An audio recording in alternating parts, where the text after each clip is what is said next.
Hey friends, if you want to know on how you can improve the SSD performance on your Windows 11 to speed up the performance of your Windows, then please watch this video and I will guide you on how you can do that. So let's go quick into the process without much words. So here in the Windows search bar, type here settings, best match settings, you have to click on that. We are going to update our Windows first because it is a very helpful way that we are going to update our Windows to improve the performance of our Windows too. So click on the Windows update on the left pane. Then here you just have to click on this button, check for updates.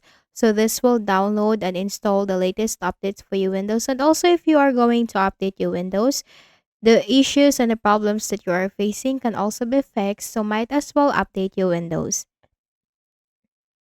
Close this. Then in the Windows search bar, type here power plan. Now you have here choose a power plan. You have to click on that. Then here click on this choose what the power button does on the left pane. Then you have here change settings that are currently unavailable. Click on that.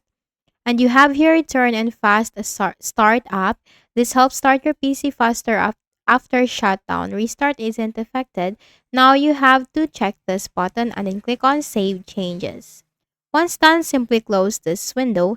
And for the final method is we are going to go ahead in the Windows search bar and type here task manager. Best match task manager. Go ahead and click that. Now maximize this. On the left pane in the list of options, you have here the startup apps. Click on that.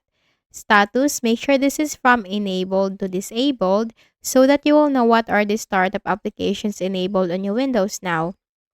You have to disable all the unnecessary startup applications on your Windows. Now how? Simply make a right click and then select disable. Right click, disable. Right click, disable. Right click, disable. Right click disable and then right click disable. Now once done, simply close this window and then just make a right click at the start button, shut down or sign out and then restart your Windows and then you're good to go. So I hope this video helped you. Please do not forget to hit the like button and please also subscribe to the channel. Thank you for watching this video and have a nice day.